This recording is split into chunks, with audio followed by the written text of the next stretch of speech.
एक मेरे पास बच्चा आया था, आई थिंक उसकी एज होगी 2.5 ईयर और उसकी स्वेलिंग इतनी थी।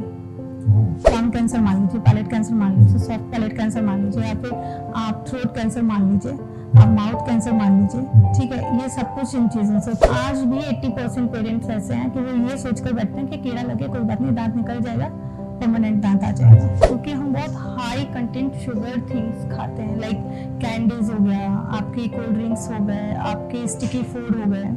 कुछ बीमारियां तो ऐसी होती हैं पीयूष की उनको हम क्योर नहीं कर सकते। उनको वो कपड़ा 5,000 का पहन लेंगे, गुच्ची का हैंडबैग चाहिए उनको, लेकिन वो ओरल हाइजीन पे मतलब क्वेश्चन उठाते हैं बहुत महंगा। इंडिया के अंदर तो बिल्कुल भी महंगाई नहीं है, मतलब डेंटल ट्रीटमेंट को लेकर किसी भी डॉक्टर से आप पूछते हो कि आप हार्ट सर्जरी करोगे, कैसे करोगे, क्या करोगे, कहाँ से लेके जाओगे, बताओ जरा, कौन कौन सी दवाइयाँ यूज करोगे, हमसे ये क्वेश्चन पूछे जाते हैं। आपको मैं बोलूँ ठीक है, ठीक है आप 22,000 दीजिए, मैं भी आपकी आधी RCT कर पाऊंगी, पूरी नहीं कर पाऊंगी, क्या आप कंफर्टेबल है उससे? मुंह में दिक्कत होती है, बंदा मेडिकल के पास जाता है, एक पेन किलर लेता है, पेन उसका ठीक हो जाता है, 15 दिन फिर बैठता है। Hello friends, welcome to mic वाला दोस्त। आज हमारे साथ में है डॉक्टर अंजना जी, एक डेंटिस्ट है और उनका अपना क्लिनिक है BLS। तो मैम को वेलकम करते हैं कि thank you ma'am, thanks for coming.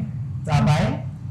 Ma'am actually क्या है, आजकल का जो जनरेशन है, जैसे मैं हूँ और नॉर्मल लोग हैं, तो दांत की प्रॉब्लम बहुत ज्यादा मेजर है कि कोई भी अगर व्यक्ति है वो यही कहता है कि भाई मेरे दांत में बहुत पेन है और ये दाढ़ में बहुत पेन है। फॉर एग्जांपल मैं अपने फादर की बात करूं या जनरली किसी की बात करूं, तो टिक पेन एक ऐसा पेन है ना खा सकते, फिर लिक्विड पे ही चलना पड़ता है कि नहीं, फिर आप डॉक्टर्स जो होते हैं मोस्टली कहते हैं नहीं आप लिक्विड लीजिएगा, कोई भी रोटी या क्योंकि उसमें च्युइंग करेंगे तो उसमें फिर पेन होगा। तो इसके लिए आप क्या कहना चाहेंगे? देखिए, अगर मैं ओरल हाइजीन की बात करूं या आपकी बीमारियों की बात करूं जो कि आजकल बहुत कॉमन है सब में, उसका मेन रीज़न है क्योंकि हम बहुत हाई कंटेंट शुगर थिंग्स खाते हैं, लाइक कैंडीज हो गया, आपकी कोल्ड ड्रिंक्स हो गए, आपके स्टिकी फूड हो गए।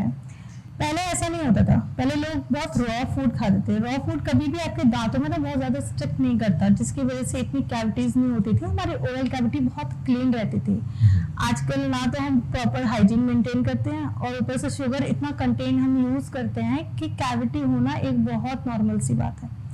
और मुझे लगता है कि ज्यादातर लोग अगर डॉक्टर से ना पूछ के किसी डेंटिस्ट के पास जाएंगे तो उनको लिक्विड डाइट पे रहने के लिए तो कोई नहीं बोलेगा। एज अ डेंटिस्ट हर एक चीज की सॉल्यूशन है। अगर आपको पेन है उसका सॉल्यूशन है, आपको ब्लीड हो रहा है उसका सॉल्यूशन है, आपके स्वेलिंग है उसका सॉल्यूशन है।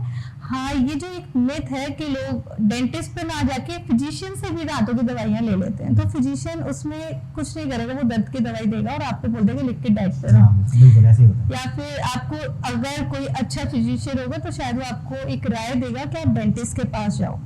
तो आई थिंक अगर कोई भी पर्सन डेंटिस्ट के पास जाते तो उसको लिक्विड डाइट पे रहने का तो कोई भी सलाह नहीं देगा। अच्छा, एक चीज और है कि लोग कहते हैं डेंटिस्ट के पास जाओ तो फिर वो रूटीन चेकअप में जाना पड़ेगा, बार बार डेंटिस्ट के पास जाना पड़ेगा। क्या ऐसे में आपकी क्या राय है कि ऐसा मतलब अगर हम रूटीन चेकअप लेते हैं या फिर लोगों की जो मिथ बना हुआ है, एक ये चीज है कि अगर मैं आज आपके पास आता हूँ किसी भी प्रॉब्लम से तो मेरे को इन फ्यूचर हर मतलब आपके स्लॉट्स मेरे को लेने पड़ेंगे, कैसा है? देखिए, रूटीन चेकअप की मैं बात करूं तो routine checkup is a prevention, ठीक है। ये डेंटल में नहीं, ये ऑल ओवर हेल्थ इंडस्ट्री में होता है। आपको रूटीन चेकअप तो आपको करना ही चाहिए। अगर मैं ये कहूँ कि हमारे पास आना पड़ता है तो बिकॉज हमारे जो ट्रीटमेंट्स होते हैं वो एक बार में कंप्लीट नहीं होते, जिसके लिए आपको सिटिंग्स लेनी पड़ती हैं। मान लीजिए मैं RCT मैं बोलती हूँ, आजकल बहुत एडवांस चल रहा है सिंगल सिटिंग RCT, ठीक है। सिंगल सिटिंग RCT में हम RCT तो सिंगल सिटिंग कर देंगे, लेकिन आपको कैप के लिए तो आना पड़ेगा, आपको कैप का नाप देने के लिए आना पड़ेगा, जो हम साइज लेते हैं, कलर लेते हैं, उसके लिए एक दिन आना पड़ेगा, फिर एक दिन आपको उसकी फिक्सेशन के लिए आना पड़ेगा। तो इस तरीके की 3 तरीके की आपकी विजिट हो गई।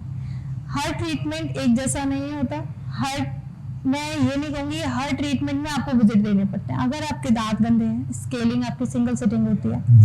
मोस्ट ऑफ द थिंग्स जिसमें आपको प्रॉब्लम ज्यादा है उसमें हम कोशिश करते हैं सिंगल सिटिंग जितना रिजॉल्व कर सकते हैं हम उतना रिजॉल्व करते हैं। मेरा एक क्वेश्चन और था कि आजकल जो ब्रश टूथब्रश आ रहे हैं वो वाइब्रेशन, उसमें वाइब्रेशन होती है और इलेक्ट्रिक ब्रश जिसे बोलते हैं, और एक नॉर्मल ब्रश जो हम नॉर्मली यूज करते हैं, तो इन दोनों के कंपैरिजन में अगर देखा जाए तो कौन सा बेस्ट रहेगा? देखिए, एडवांसमेंट्स किसको नहीं पसंद, ठीक है।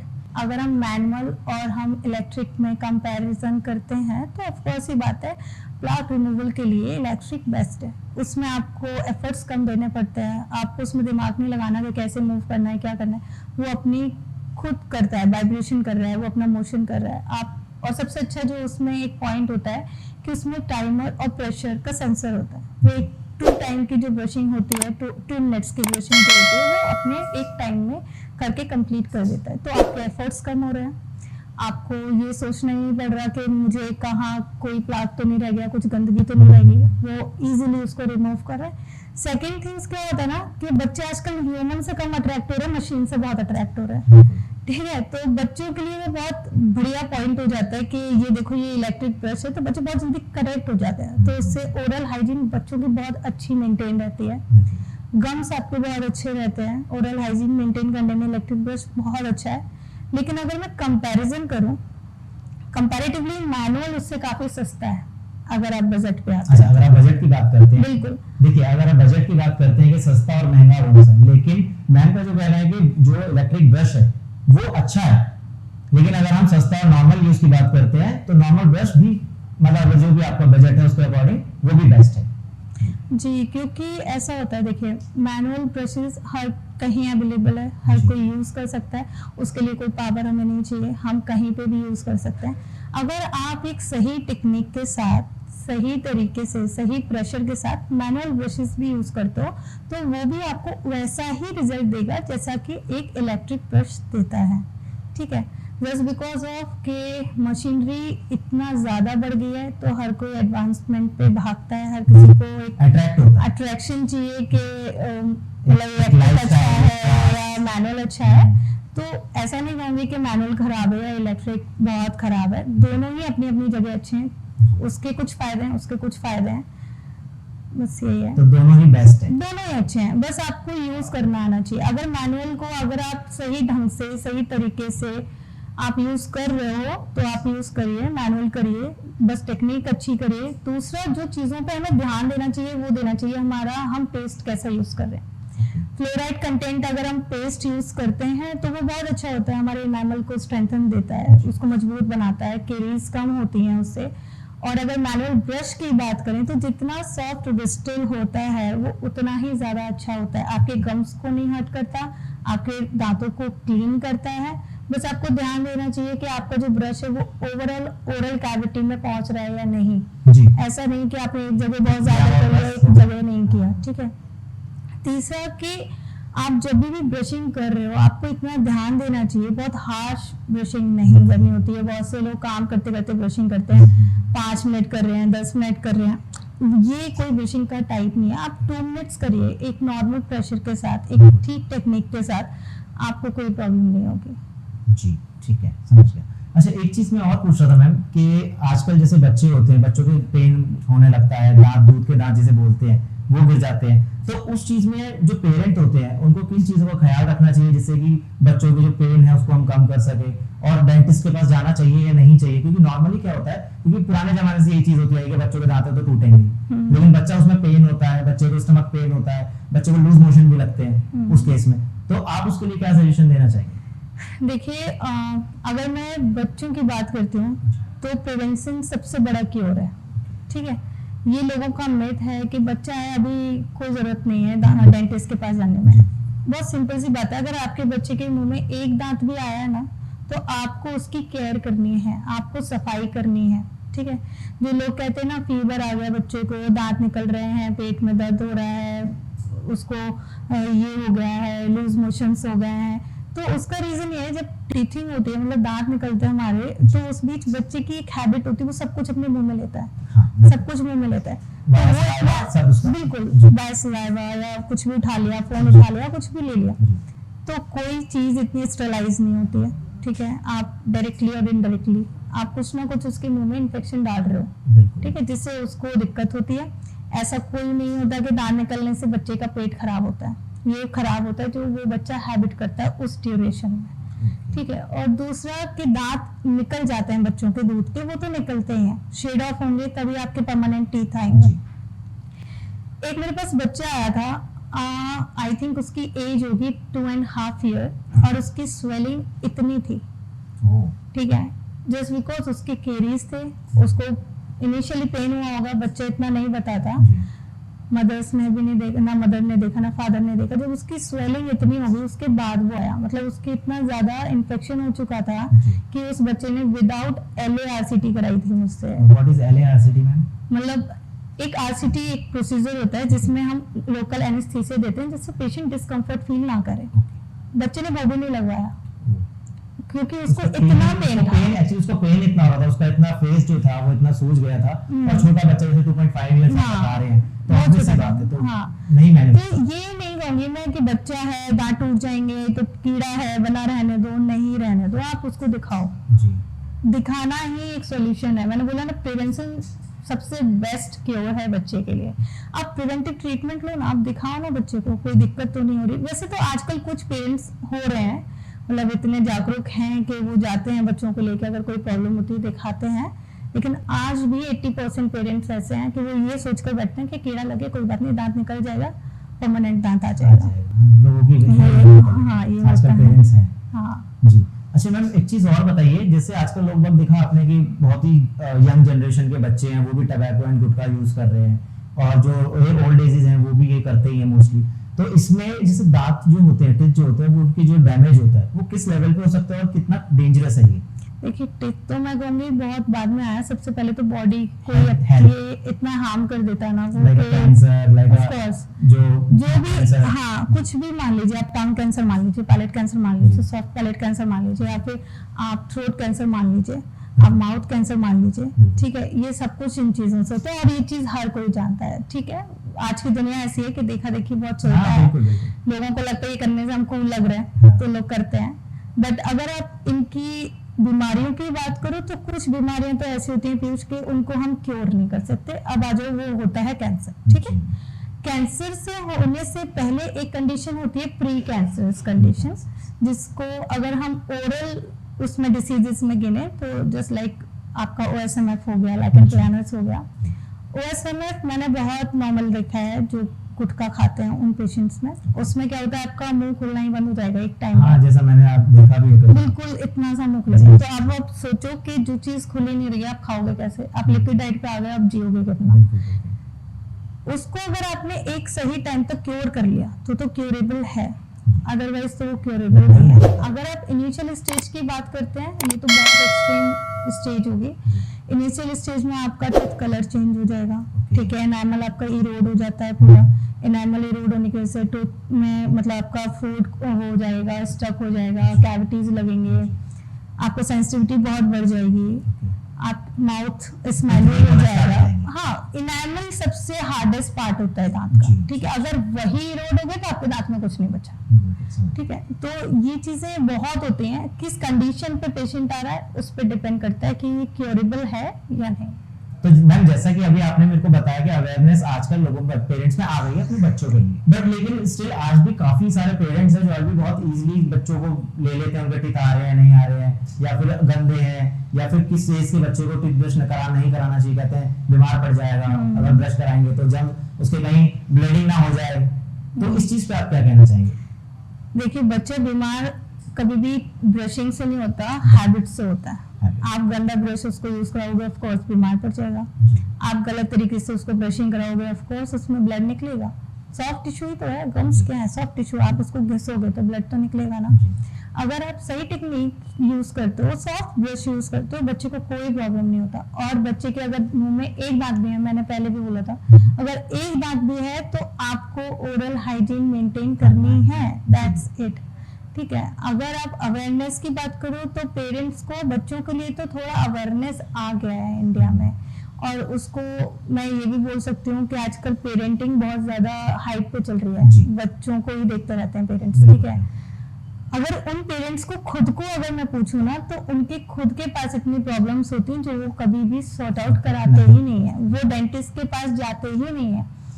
बॉडी में अगर कोई भी प्रॉब्लम होती है बंदा डॉक्टर के पास जाता है, मुंह में दिक्कत होती है बंदा मेडिकल के पास जाता है, एक पेन किलर लेता है, पेन उसका ठीक हो जाता है, 15 दिन फिर बैठता है, फिर 15 दिन बाद पेन होता है, फिर मैं बैठता ट्रीटमेंट है, नहीं कराता प्रॉपर। फिर एक एक्सट्रीम हो जाएगा, उसके बाद वो डेंटिस्ट के पास जाता है, और फिर जब डेंटिस्ट ये कहता है ना ये बचेगा नहीं निकलेगा, अरे आप तो निकाल देते हो।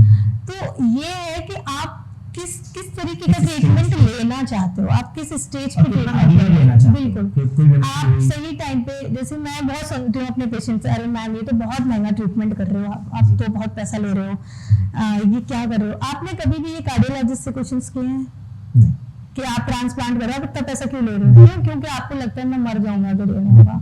और लोगों को ये गलत फहमी है कि दांत का ट्रीटमेंट ना कराने से वो बचे रहते हैं। कोई भी बीमारी आपको सबसे पहले ना मुंह से ही जाती है। अगर आप अपनी ओरल हेल्थ बहुत मेंटेन करते हो ना, तो इट मीन्स ये साइन है कि आप अपनी बॉडी की हेल्थ बहुत मेंटेन कर रहे हो। ठीक है, आप वो कोई भी हैबिट ले लो, आप ईटिंग हैबिट ले लो, वो भी बॉडी को ही खराब करती है। किससे खराब करती है? मुंह से ही खराब करती है। हाँ, 90% बीमारियां मुंह से ही जाती हैं। बिल्कुल। आजकल बहुत यंग लोगों में हार्ट अटैक होता है। हाँ, ठीक है, अभी तक ये कोई कंफर्म नहीं किया गया है इसका रीजन क्या है। अगर आप इसमें एक थ्योरी और पढ़ोगे, अभी एक थ्योरी आई थी, उसमें क्लियरली लिखा था कि अगर आपके मुंह में कैविटीज हैं और आप उसको ठीक नहीं करा रहे हो, तो वो भी एक कारण हो सकता है हार्ट अटैक का। क्योंकि हार्ट अटैक जब मतलब होता है, उसमें कुछ बैक्टीरिया जैसे मिले जो हमारे मुंह के सलाइवा में होते हैं। ठीक है, तो मैं ये कहूंगी कि अगर कोई भी पेरेंट है, कुछ भी है, तो आप पहले अपनी केयर करो ना। बच्चे की केयर अपने आप हो जाएगी। आप जब अपनी केयर करोगे, बच्चा खुद सीखेगा कि मुझे केयर करनी है, मुझे भी ओरल हेल्थ अपने मेंटेन करना है। तो इस चीज में मतलब पेरेंट्स बच्चों को लेके तो बहुत ज्यादा प्रिवेंटिव हो गए हैं, खुद को लेके आज भी प्रिवेंटिव नहीं है वो। तो गाइस मेरा यही कहना है कि अपने दांतों को भी इतना इजीली ना लीजिएगा कि बस ठीक है चल रहा है, ठीक है आज ब्रश करा कल नहीं करा, या फिर बाहर थे हम तो आउट ऑफ स्टेशन गए थे, टूथब्रश नहीं मिला। तो मेरा यही कहना है कि दांतों को भी सीरियसली लिया जाए, क्योंकि 90% बीमारियां टिथ के थ्रू, आपके मुंह के थ्रू, स्टमक के थ्रू, जैसा कि मैम ने बताया कि हार्ट अटैक की भी एक बीमारी जो आप बता रहे हो बहुत मेजर है, वो भी आपके दांतों से भी हो सकती है। तो मैम जैसा कि आजकल लोगों को मानना है कि च्युइंगम खाने से भी दांत क्लीन होते हैं, जो टीथ है वो क्लीन होते हैं, जर्म्स फ्री हो जाते हैं, तो इसमें आपकी क्या राय है? देखो, च्युइंगम आप अपने स्टाइल के लिए खा सकते हो, अपने सेटिस्फेक्शन के लिए खा सकते हो। मैं ये तो बिल्कुल नहीं कहूँगी कि ये ओरल हाइजीन को बहुत मेंटेन करती है। लेकिन हाँ ठीक है, अगर कोई भी एक ऐसी कोई च्युइंगम है जिसमें शुगर कंटेंट नहीं है, तो कुछ वो आपके मुंह को थोड़ा साफ कर सकती है।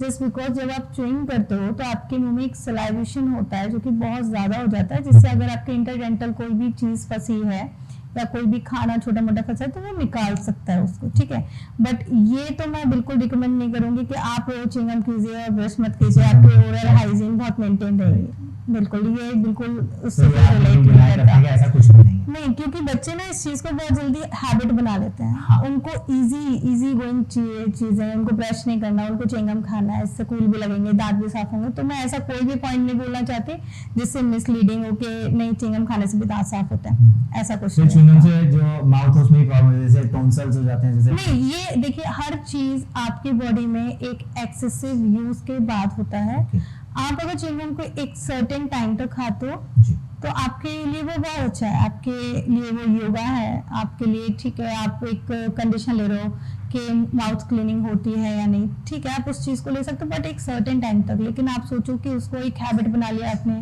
1 घंटे आप च्युइंग कर रहे हो, आप 2 घंटे च्युइंग कर रहे हो। मैंने काफी बार देखा है बहुत से यंगस्टर्स होते हैं जो कि च्युइंग करते रहते हैं, उनको च्युइंगम चबाने की आदत हो जाती है। बट उनका रीजन होता है क्योंकि वो उस खेल के वक्त इतना पानी नहीं पी सकते होते हैं, जिसके लिए उनके मुंह में सलाइवेशन होना बहुत जरूरी है। अगर ये सूखने लगता है ना तो आपका कंसंट्रेशन आपका बिगड़ने लगता है। दैट्स द रीजन कि वो मुंह में च्युइंगम चबाते रहते हैं।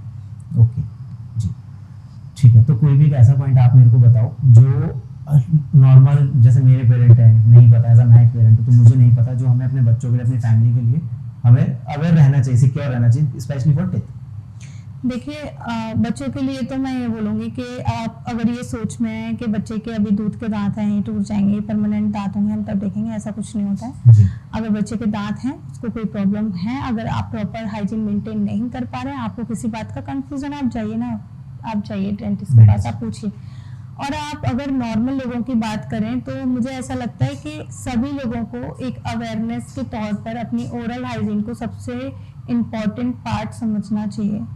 आप जाइए डेंटिस्ट के पास, आप पूछिए आप ओरल चेकअप क्यों नहीं कराते हो, आप 3 मंथ्स में, 4 मंथ्स में या फिर 6 मंथ्स में आप ओरल चेकअप लो ना।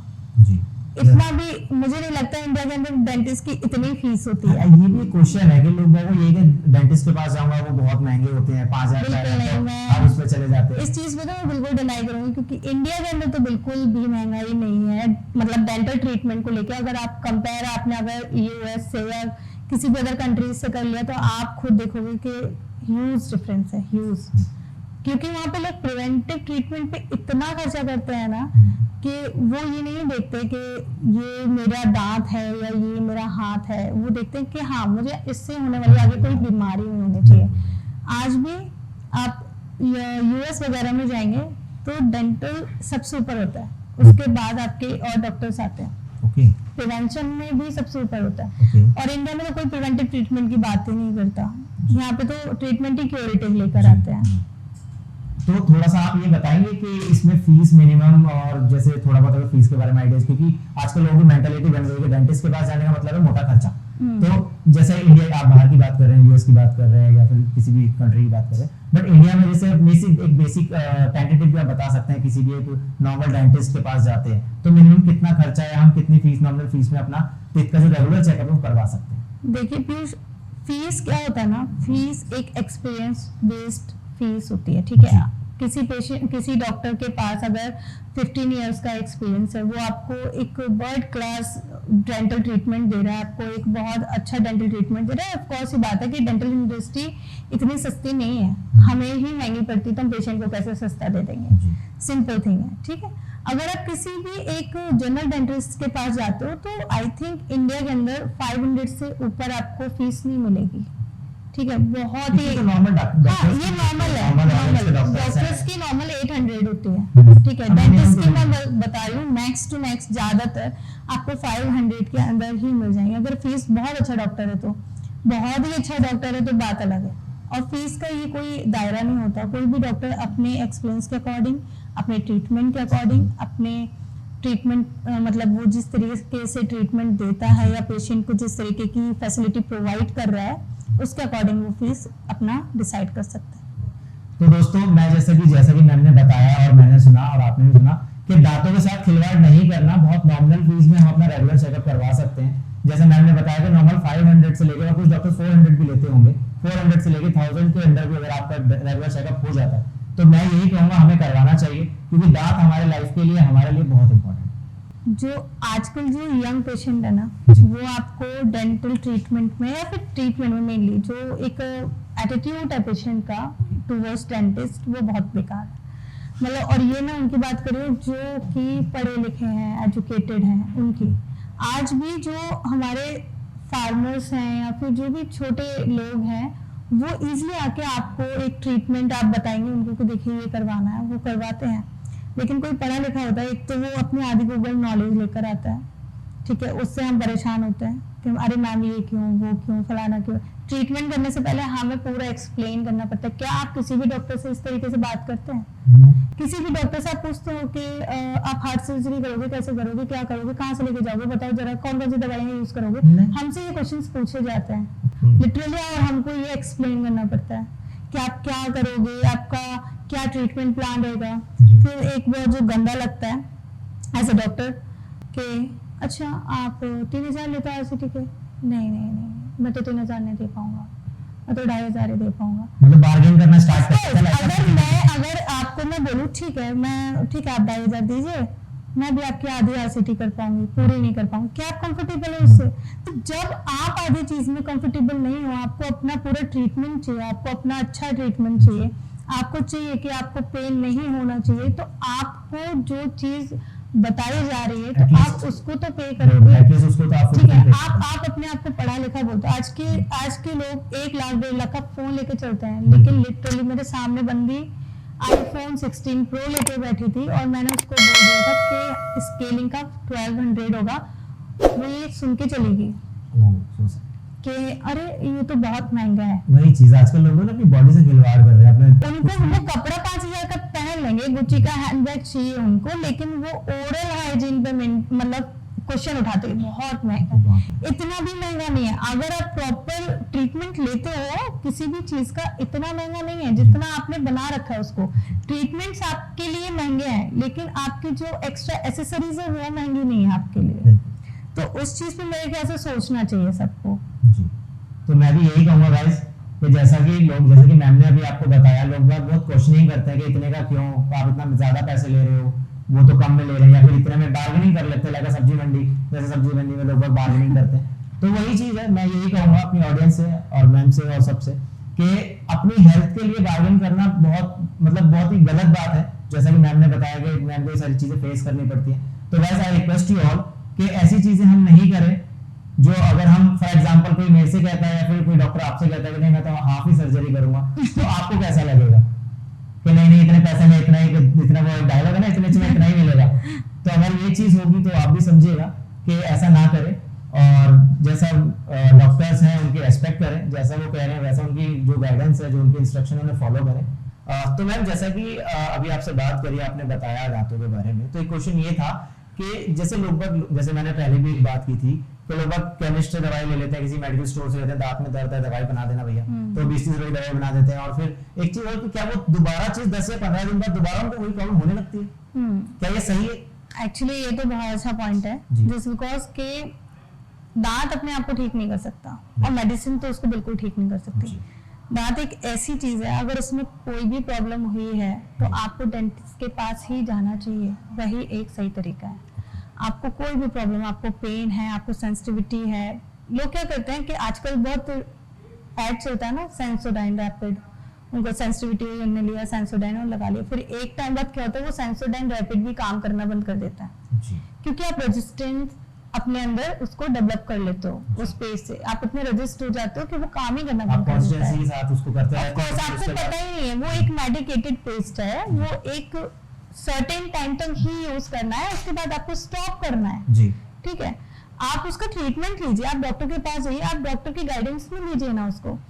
और मैं ये दावे के साथ कह सकती हूँ, हमारे पास पेशेंट आता है अपना ट्रीटमेंट बताता है कि मैम मेरे दर्द हो रहा है, आप दांत निकाल दो, हमें करना पड़ता है, क्योंकि अगर हम उसको समझाएंगे ना कि नहीं इस ये बच सकता है, इसमें आसिटी हो सकती है, तो उनका एक दिमाग में बन चुका है कि ये तो अपनी दुकान चलाना चाहती हैं, इसकी वजह से ये बोल रही हैं। अगर आप अपना ट्रीटमेंट ना बता के जो ट्रीटमेंट डॉक्टर बोल रहा है उसको आप फॉलो करते हो, आप एक साथ नहीं धीरे धीरे फॉलो कर लो, तो आपको आगे चल के कोई प्रॉब्लम नहीं आएगी।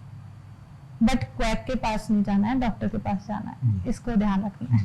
तो वैसे जैसा कि मैम ने बताया कि लोग बाग केमिस्ट से जो दवाई ले लेते हैं कि ठीक है भाई 20 रुपए की भैया दवाई बना देते हैं, टीथ पेन है कुछ और, तो वो चीज नहीं करनी, जो आपके डेंटिस्ट आपको सलाह दे वही चीज करनी है। अदरवाइज जैसा कि मैम ने बताया बहुत हार्मफुल है और दोबारा अगेन एंड अगेन आपको वही पेन होगा, आज नहीं तो कल आपको जाना ही पड़ेगा। तो वैसे जैसा कि मैम से आज बात की, आज बहुत सारे पॉइंट्स मिले, आपको भी पता लगा कि दांतों की केयर कैसे करनी चाहिए, बच्चों की केयर कैसे करनी चाहिए, पेरेंट खुद अपनी केयर करेंगे तो बच्चे ऑटोमेटिक अपनी केयर करेंगे। टबैको स्मोकिंग से कितने हार्म है और कितनी सारी बीमारियां और लगती हैं कि अगर हम रेगुलर ब्रश नहीं करेंगे तो हमारे पेट से रिलेटेड जो भी बीमारी होगी पूरी बॉडी में होगी। ठीक है ma'am, thank you so much कि आप आए, आपने अपना वैल्यूएबल टाइम दिया।